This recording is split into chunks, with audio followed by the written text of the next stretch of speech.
conversado en la mañana.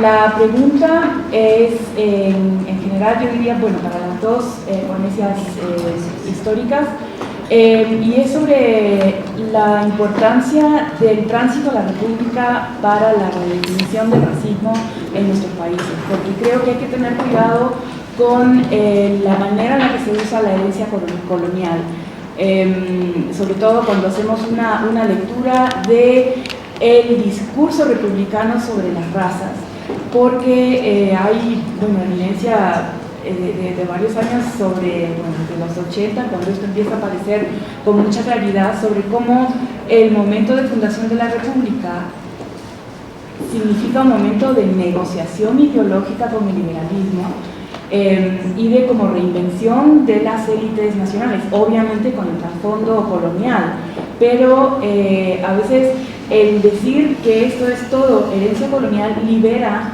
de la responsabilidad a las élites republicanas que elaboran discursos sobre las razas en nuestros países desde su nueva posición, tratando de reelaborar su propio privilegio, ¿no? Y factorizando su propia identidad racial, que es, digamos, no necesariamente blanca, ¿no? Entonces hay toda esta reelaboración sí, sobre la relación entre las razas. Luego, la otra cosa que quería más bien ya compartir es que para salvar el abismo que se genera entre la producción de textos escolares y la producción de ciencias sociales, hace 15 años en Perú hicimos en el Instituto de Estudios Peruanos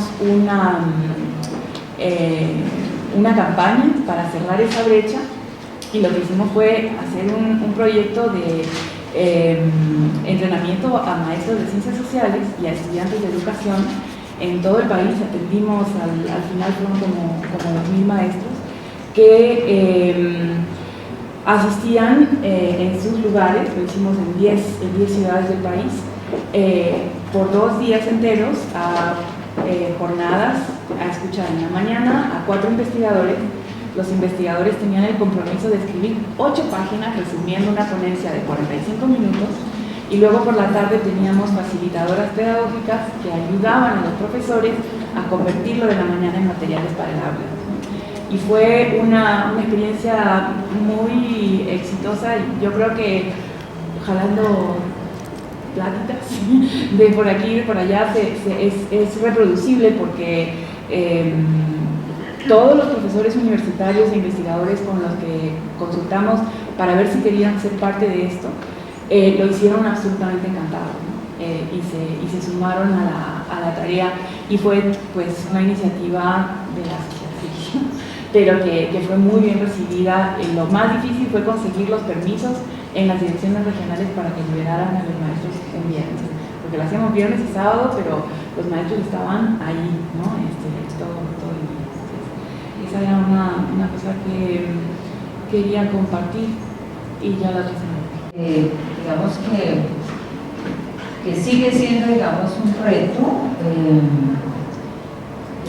mirar desde las prácticas pedagógicas, desde el interior de la escuela, desde el saber del maestro, estos retos que les vamos imponiendo de todas maneras, desde la academia, desde las políticas, pero sobre todo quizás, como decía una amiga, es más la academia la que termina configurando, digamos, unos regímenes de verdad,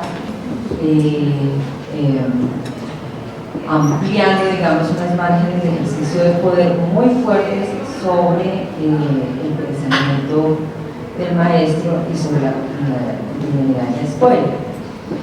Por eso me parece importante resaltar que fuera la Universidad Simón Bolívar la que decidiera hacer textos escolares, porque yo no conozco en Colombia ninguna universidad que se le haya medido a hacer materiales, digamos, que traten de recoger alguna propuesta, digamos, gubernamental, porque las hay, ¿sí? nosotros le hemos cedido eso a las editoriales. Entonces creo que aceptar el reto por parte de la universidad de sacar unos textos escolares con todas las, digamos, las salvedades y las observaciones que hace el profesor Ana, que hace el profesor Ávila, me parece que nos cuestiona a nosotros aquí en Colombia en términos de, bueno, nosotros qué.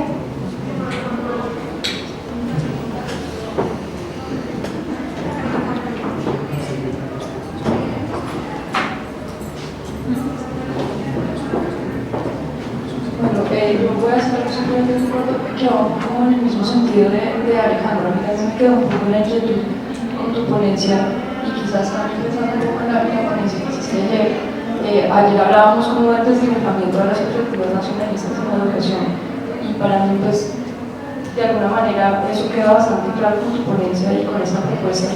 Finalmente tú hablabas como ayer de la diversidad cultural, como del régimen cultural, como una fragmentación de lo social y como lo ponías en perspectiva como opuesta al régimen unitario de la nación y del Estado-nación. Y me parece que la propuesta que hicieron en Ecuador es un poco como mezclar estas dos cosas, ¿no? O sea, finalmente la diversidad cultural termina entrando también en el discurso de la nación unitaria que ya es homogénea, digamos, y que recoge esos discursos, pero que finalmente plantea igual como horizonte la nación. Han comentado, ¿no?, el hecho de desde dónde se producen los textos escolares, que es fundamental para entender qué tipo de individuo, qué tipo de ciudadano, ¿no?, que se va a conformar. Y en eso también yo comparto el hecho de que sea una universidad, ¿no?, la que sufre este desafío, me parece importante. Yo tampoco he visto, digamos, que sea una cosa común, digamos, ¿no?, el hecho de que sea suma desde aquí. Yo quisiera realmente comentar la experiencia boliviana, que cuando se hizo la reforma educativa neoliberal, se hicieron textos a través de la contratación de especialistas españoles, con editoriales españolas, y eso provocó una enorme resistencia de los gremios de docentes. Y ahora hay un gran cambio en la presencia del gobierno, porque en esa época se conformaron lo que se llamaban los consejos educativos indígenas y afro-indígenas, obviamente en esa época, para empezar a hablar sobre todo de la cuestión del bilingüismo. Pero ahora viene un cambio sustancial y la contención y los contenidos han sido entregados a los gremios de los maestros a través, y sobre todo a través de las organizaciones sociales, con la conformación de los consejos educativos de los diferentes pueblos indígenas y de los afro-bolivianos. Ahí a mí no me parece un cambio fundamental, y más bien yo diría que en el caso de Bolivia ha habido más bien una separación tácita que se ha hecho en la reforma educativa, de que las universidades más bien quedan a un lado precisamente por esta tradición que tienen las universidades de intentar dar un crédito de verdad. Entonces, hay una discusión también ahora en este sentido de que las universidades quieren entrar, pero se ve como una construcción científica en el viejo sentido, digamos, de la palabra, en tanto que la reforma educativa actual va por el hecho de dar la voz, de incorporar la experiencia, sobre todo del docente y del aula, como la vertiente principal que se ha tomado. Entonces creo que es muy pertinente, yo creo, a los debates contemporáneos de la cuestión de la educación y del aula, desde dónde se producen los textos. A mí me ha parecido la pregunta fundamental de esta ponencia. Estoy reivindicando esa necesidad de que la educación se haga desde la misma visión que tiene la CENIA y su proyecto de vida, y los idiomas o lenguas que constantemente hablan. Y se habla de una educación bilingüista donde ellos tienen que hablar el español, la lengua del papá o la mamá, según la N donde provengan, y además un inglés que les proponen como proyecto, y además sobre el peligro que se cierre sobre nuestra nación en Colombia, porque las candidaturas que nos han propuesto hasta el momento van hacia ese modelo ecuatoriano, impuesto por el cambio, donde se plantea precisamente una proyección hacia una educación técnica o tecnológica, pero para las destrezas en la elaboración del trabajo, y siempre imponiendo una visión del modelo, de la visión que ellos tienen como modelo de nacionalidad, imponiendo siempre esa particularidad. Y nosotros de alguna forma también participamos ahí cuando hablamos de choques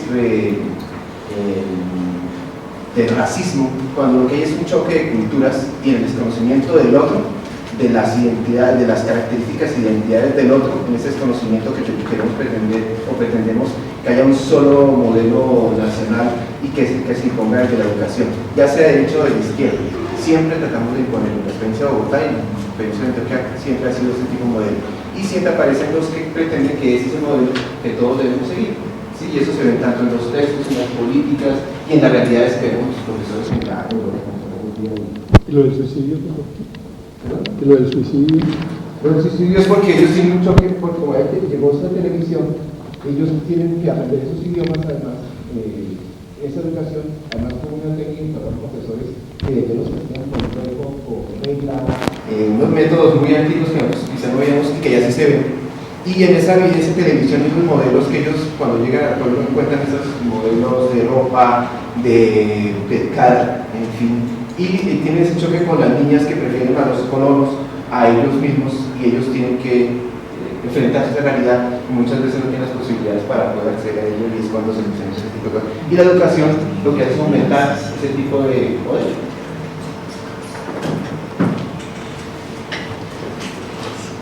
Entro a dos respuestas rápidas por el tiempo. La una, con lo de Patricia y el racismo, pensando a finales de la colonia e inicios de la República, ¿no? Y después algo con Alejandro. Con los demás colegas ya se me complica el tiempo. ¿Qué quiero decir? A mí me parece que el movimiento ilustrado y el planteo educativo en esa época vive, lo voy a poner en una persona, una especie de tragedia. Por una parte es un discurso que le ha quitado presencia a las razas, ¿no? Y al negro sobre todo, totalmente, e incluso al indígena, que lo tiene postergado toda la política de esas épocas. Y digo tragedia porque la figura más representativa en el Ecuador de la reflexión sobre la educación y de largo por todas sus publicaciones es Eugenio Espejo, que es conocido como el precursor de la independencia. Esta figura, incluso la de él, que no tocó el tema, sobre todo del negro, sobre lo del indígena hay un hermoso libro de él, tal vez uno de los mayores estudios de la época, qué pena que ha sido poco difundido y conocido. En todo caso, la persona que no tuvo un discurso tan fuerte, ¿no?, sobre la presencia de los negros e incluso sobre lo indígena, pero bajo otra perspectiva, vivió la tragedia, ¿no?, de que los grupos, llamemos aristocráticos de esa época, lo acusaron desde una perspectiva racista y lo atacaron de esa perspectiva racista, y la persona que más se movió en esto era un religioso, el uno, la otra era una dama de Riobamba. Incluso la dama fue tan fuerte en la crítica, en la acusación, en la lucha contra el precursor, que a la larga lo condujo a la cárcel, el juicio famoso a Espejo que María Chiriboga le siguió y que terminó llevándolo a la cárcel. Estuvo como un año en la cárcel y salió de allí 2 o 3 días y falleció.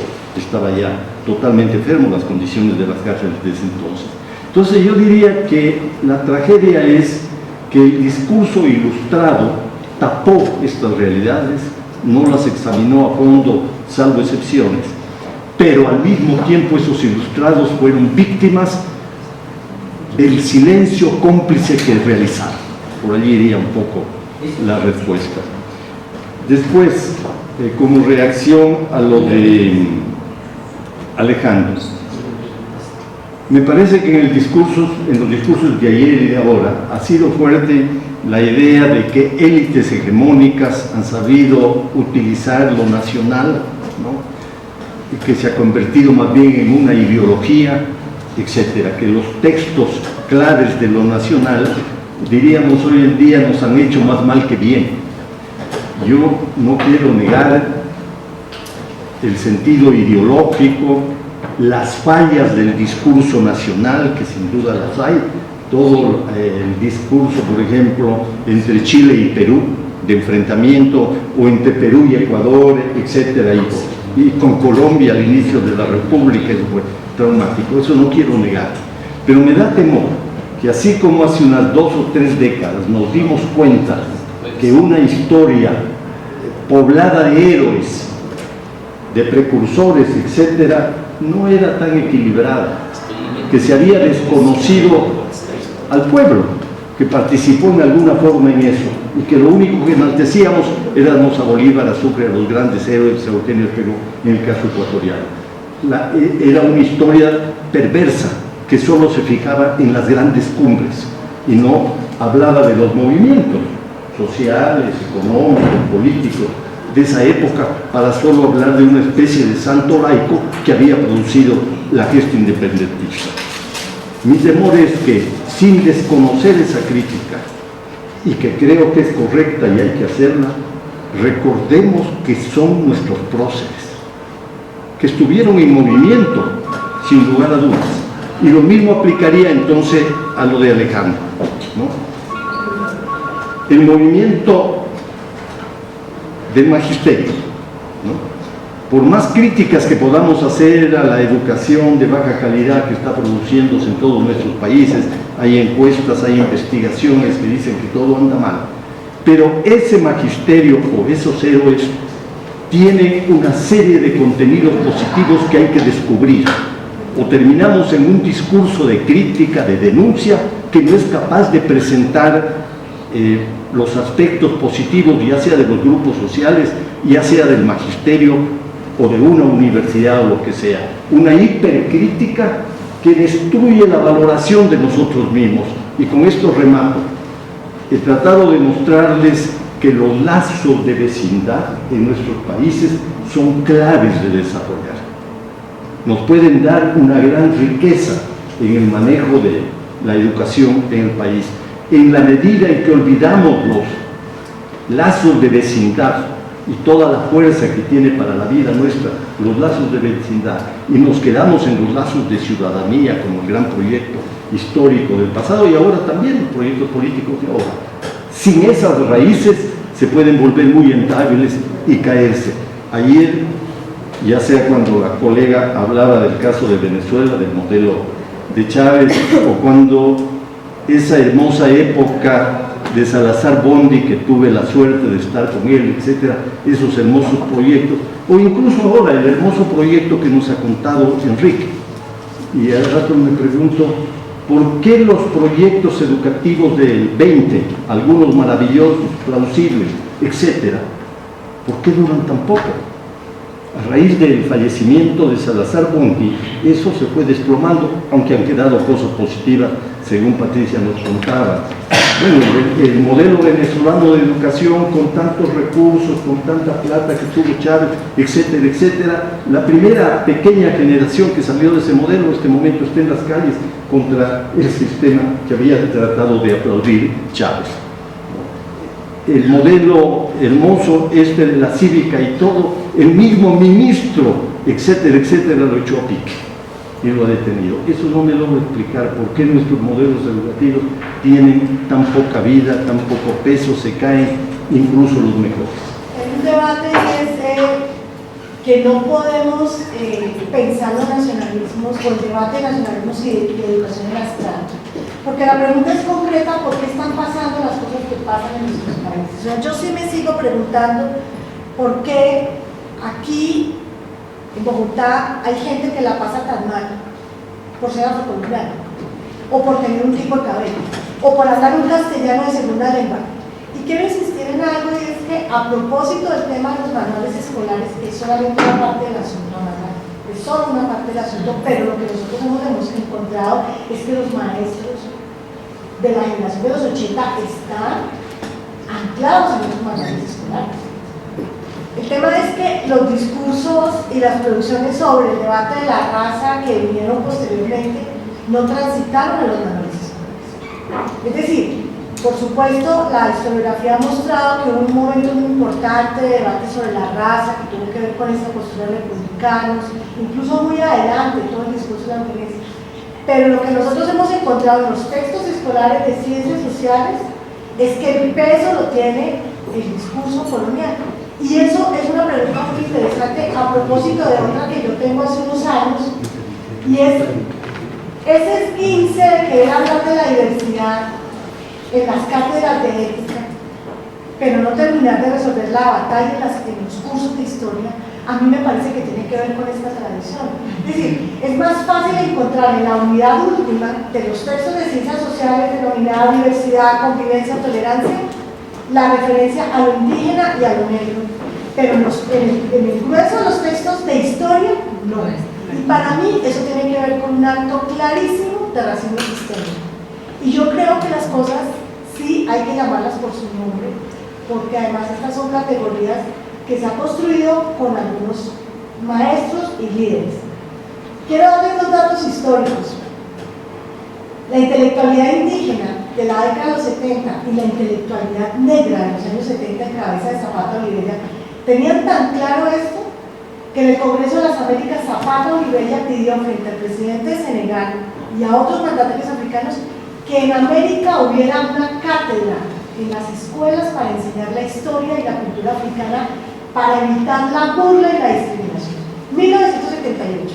Y en 1978 los indígenas estaban sentados con el Ministerio de Educación Nacional negociando un decreto en donde planteaban no solamente el derecho a maestros en lengua, cátedras sobre culturas indígenas en el sistema escolar. Entonces, si las dos voces representantes de una intelectualidad indígena y negra en los 70 estaban diciendo esto, ahí hay una disputa clarísima con el currículo y no estaban esperando ser la última pestaña del último libro de la última parte de convivencia, folclore y comunidad, porque creo que el problema de fondo es que lo que están viviendo nuestros países son unas batallas muy fuertes por el reconocimiento, pero un reconocimiento que da cuenta de siglos de exclusión. El mayor analfabetismo en Colombia es de las mujeres afrocolombianas. El mayor nivel de desplazados en este país son afrocolombianos. El segundo grupo más desplazado por violencia son los indígenas. Entonces yo no creo que el debate solamente sea un problema desde el orden de vista teórico. Es decir, los fenómenos sociales nos están diciendo que el resultado de estos discursos que dejaron por fuera de la nación, nada más y nada menos que a 3/4 partes de la sociedad, nos están ahogando y nos están cuestionando desde la escuela. Y quiero cerrar con esto. El movimiento indígena ha producido en 40 años más de 500 textos y cartillas para los territorios nacionales, porque yo todavía no he visto y sigo sentada esperando, aunque hay que reconocer a Amanda que lo que hicieron ustedes de publicar a Candelario eso para Bogotá es un emblema para América Latina, pero yo todavía sigo esperando que las cartillas que han hecho los maestros indígenas y afro no sean solo para usar en el río Atrato o en el Cauca, sino que se usen en las escuelas de Bogotá, a menos que esto sea retórica. Para hacer el día de la convivencia, para hablar a que somos tolerantes, pero no resolver un problema, y es que el tipo de historia escolar que se ha enseñado sigue refrendando esas imágenes, esas representaciones, porque de no ser así, no tendríamos por qué tener niños que a los 11 años odian al compañerito porque es negro. Y además, preferirían que se fuera de su escuela. Yo creo que hay un cuestionamiento que me parece que es importante, y en ese sentido también reconocer que hay un movimiento pedagógico de la actividad ética que ha producido saber, que ha hecho investigaciones, que ha hecho, digamos, agencias políticas, y que en ese sentido no han tenido interlocución con muchas de las redes de conocimiento que tienen que ver con el tema educativo. Así que yo, digamos, creo que es importante, conozco al menos del caso ecuatoriano 3 procesos muy importantes que fueron los manuales producidos por la CONAIE y todo el trabajo que vienen haciendo los compañeros en cabeza de García desde el punto de vista de los afroecuatorianos, justamente señalando los mismos elementos que desde los 70 vienen diciendo los movimientos, y es: queremos estar en los currículos. Queremos que la historia de nuestras batallas, de nuestras luchas por la libertad se conozca. No queremos seguir siendo imágenes que los historiadores ponen en los textos escolares para seguir produciendo o pesar o desprecio. Y lo estoy diciendo en términos de líderes que hablan de eso. Ni pesar ni desprecio. Tenemos el derecho a la voz y al lugar político. Y creo que es muy importante pensar que abrir el debate de los nacionalismos en esta perspectiva no significa echar por la borda o, digamos, entrar a decapitar todo lo que se ha construido. Creo que la mesa del saber escolar ya está bien para que ponga un par de sillas más y sea posible que otros actores y otros saberes lleguen. Creo que ha sido suficiente historia oficial, reducida, estereotipada, y es un momento importante en el continente para que, por ejemplo, las fiestas que han dado los movimientos étnicos tengan un lugar y un capítulo importante en los textos de historia, y no solamente una caricatura, a veces al final, para referirse a lo mal que lo está haciendo Evo Morales, que por ejemplo es una cosa que me sorprende.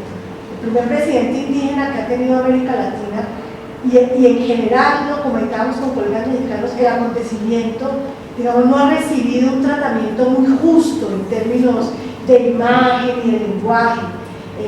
Los dictadores no recibieron tanta burla. Pinochet no fue objeto de tanta caricatura tan despreciativa como lo ha sido Evo Morales, y yo sí pregunto, ¿por qué será? Y yo sí creo que detrás de eso hay un elemento que tiene que ver con un sesgo discriminatorio que nos atravesó por la escuela a la que fuimos o víctimas, o protagonistas, o asesores, o lo que sea. Bueno, yo estoy desbordado por las observaciones, no voy a poder resolverlas porque hay muy poco tiempo. Bueno, un discurso muy parecido al del doctor Álvarez yo he oído varias veces, de personas que se preocupan porque no estaremos inventando una nueva verdad, si no nos despreciamos a los maestros, si por qué nos metemos a hacer textos, si hay que dejar que cada quien desarrolle lo propio, eso ya lo hemos oído.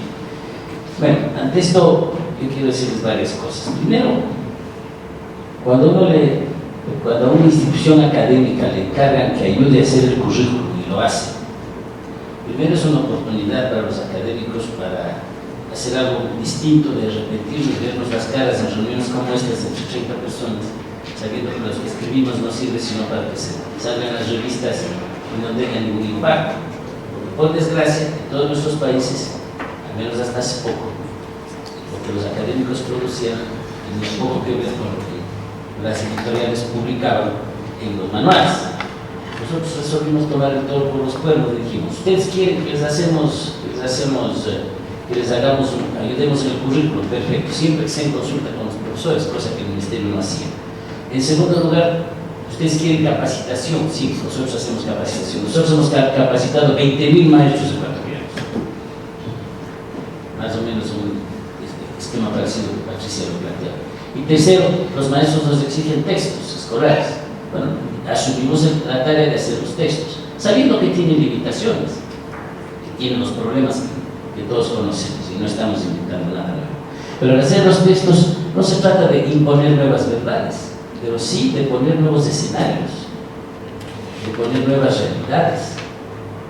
Es la primera vez en la historia del país que se escribe una historia desde la perspectiva intercultural, por si acaso es el texto histórico que tengo. Puede ser que tenga limitaciones, de hecho las tiene, yo mismo las he detectado. Es la primera vez en que los actores sociales se tratan de otra manera, sabiendo que la historia es del Estado Nacional, no puede ser de otro. Es un Estado Nacional que ha sido contestado, que ha sido cuestionado, que ha sido excluyente, etcétera, etcétera. Eso ya sabemos. Entonces, somos perfectamente conscientes de eso, pero hay que hacer textos. Donde no nos sentamos cómodamente a decir, yo represento esta consultoría, usted le cobro tanto, en la universidad no se cobra nada para el Estado ecuatoriano, de la universidad es pública. Le presento mi consultoría y después vea usted lo que hace, porque yo salgo mis responsabilidades. Esa no es de otra manera las cosas. Segundo, los maestros no son investigadores de historia. Por lo tanto, los maestros preguntan qué nuevos contenidos de historia pueden enseñar. Ellos sí saben cómo, cuándo y sobre todo en qué dimensiones enseño la historia. Yo he aprendido de los maestros muchísimo, pero yo soy el investigador y ellos no. Esa es la diferencia. Y eso son conscientes ellos más que nadie. Entonces, este discurso de revalorizar al maestro tiene que tener las limitaciones de que el maestro es un profesional de la enseñanza, no un profesional de la investigación. Y eso es fundamental de reconocer. Claro, no quisiera entrar en la discusión sobre los nacionalismos porque yo creo que es una discusión un poco larga y tiene una connotación bastante compleja. Ahora, ¿Qué es lo que quiero decirles? Por ejemplo, solo para mencionarles un caso, ¿no? Esta es la primera vez en un texto escolar del país, la primera vez en un texto escolar del país, en que en el capítulo correspondiente a Gabriel García Moreno, los que conocen un poco el Ecuador saben que es uno de los presidentes paradigmáticos del país, está graficado García Moreno en esta página, y el líder indígena que lideró la primera rebelión contra García Moreno, precisamente Daquilema, en la página en el mismo tamaño y con una referencia exactamente proporcional. En este texto siempre dimensión menor, cuando se trata de los colectivos tienen dimensión mayor, etc. Una serie de recursos que están calculados precisamente para hacer valer los actores colectivos sobre los valores, sobre los actores individuales. Bien, yo no pretendo decirles a los maestros cómo pensar, pero sí pretendo, una vez que tengo experiencia en ello, plantearles una serie de problemas organizados de manera que ellos puedan enseñar mejor desde su propia libertad. Que hay que hacer textos y los textos tienen que tener un contenido claro. Y ese contenido siempre será un sesgo, siempre tendrá negaciones, siempre tendrá preferencias, etc. Eso está muy claro. La pregunta es, ¿cuánto avanzamos con eso? Bueno, yo concluí diciéndoles, yo tenía precisamente una preocupación después de que un colega dio un discurso muy parecido al del doctor Álvarez. Me quedé preocupado. ¿Saben cuándo me quité toda la preocupación? Cuando vi que él había aceptado un contrato de Santillana para hacer los textos como Santillana le dijo que sí. Nosotros no hacemos los textos de Santillana.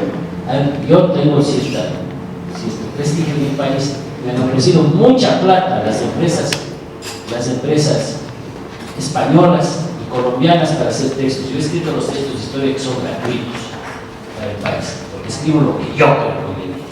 Si los académicos hemos hecho la opción de independizarnos de los empresarios y de las multinacionales para producir textos, y eso es un error, y si eso es decir nuevas verdades, bueno, soy responsable de ese crimen. Pero yo quiero decirles que si la academia tuvo la valentía de desafiar a los grandes poderes que son las editoriales extranjeras, buenas o malas, ¿no? Para decir, bueno, nosotros vamos a discutir con los maestros los contenidos y vamos a producir textos, y los textos tienen éxito, pues creo yo que es algo que merece la pena reflexionarse. Y creo que habría que plantearlo como una posibilidad. Es mucho más cómodo escribir libros especializados y luego recibir dinero de las editoriales para cuando ellos, con el esquema que ellos diseñen, con sus técnicas educativas, normalmente desarrolladas para España, nos vienen y nos dicen cómo hacer las cosas. Nosotros les hemos ganado en concurso público, por ejemplo, todos los manuales de lenguaje a los españoles. Todos los manuales. Con una diferencia, de que ellos cobraban $4 millones de royalties al ministerio, y nosotros, Carlos ha manejado el Ministerio de Educación 2 veces, ¿no es cierto? Y sabe cómo son las cosas, ¿no es cierto? Nosotros hemos entregado gratis al Estado ecuatoriano, a las universidades públicas. Esa guerra, quisiera decirles, esa guerra de los textos, pasa bien lejos de las preocupaciones de los intelectuales sobre si no estaremos violando los sagrados derechos de la cabecita de los indígenas o de las comunidades. Eso pasa por otra parte. Esta es una guerra excelente. Y quisiera decirles que es una guerra que tenemos en el continente y que hay que llevar adelante. Nosotros tenemos el archivo de Juan García y en la Universidad Andina pusimos el primer texto afroecuatoriano de la historia del país. Claro, ese texto no es negocio, por lo tanto, Norma no quiere hacerlo. Pero créanme, ¿cómo les ha dolido que los textos de lenguaje y de ciencias sociales no puedan producir las multinacionales? Si sean buenas o malas, eso no es un problema, no es un problema aquí a discutirse. Pero si nosotros como académicos tenemos capacidad de decidir en el sistema educativo, lo tomamos. Con todos los errores, equivocaciones y riesgos que eso tiene. Pues yo solo quería hacerles notar que esto fue una opción que tiene enormes riesgos, no crean. Yo les puedo contar otros. Pero bueno, ahí está. Quisiera que me dieran 2 minutos para darles una pequeña cuestión que es esta. El profesor Truel, un sociólogo francés, escribió un libro que se llama Podremos vivir juntos, interrogación. Me parece que la lectura de ese libro es muy ilustrativa para todos nosotros como un punto de partida para inspirar nuestro asunto de la educación. Lo segundo que quiero decir es que por las intervenciones que yo he visto aquí, se parte siempre del supuesto de que una reforma de la educación se reduce a transformar o reformar el currículo. Yo creo que ese es un supuesto absolutamente falso. No se puede reducir la reforma de la educación a la elaboración de un currículo. Tercera tesis, creo incluso que precisamente una reforma de la educación que tienda a superar los nacionalismos, toda esa tendencia de los nacionalismos, tiene que eliminar el currículo como una especie de articulación entre el grupo que está en el poder y la escuela. O sea, por mientras exista un currículo unificatorio, homogeneizador para toda la nación, la hegemonía de los grupos que están en el poder está garantizada. El saber de la escuela y la escuela misma están dominadas. Por eso la tendencia de la Universidad Pedagógica Nacional es a reclamar y a proclamar y a trabajar por la autonomía de la escuela en la definición de sus proyectos pedagógicos y por la autonomía del maestro como profesional. Por mientras no logremos eso, yo creo que estaremos siempre esperando a ver qué es lo que dice el Ministerio de Educación Nacional para ser profesionales. Eso es una contradicción. Entonces, yo me permito lanzar esas tesis con un poquito de ánimo provocativo, precisamente para precisar la discusión. Bueno, muchas gracias.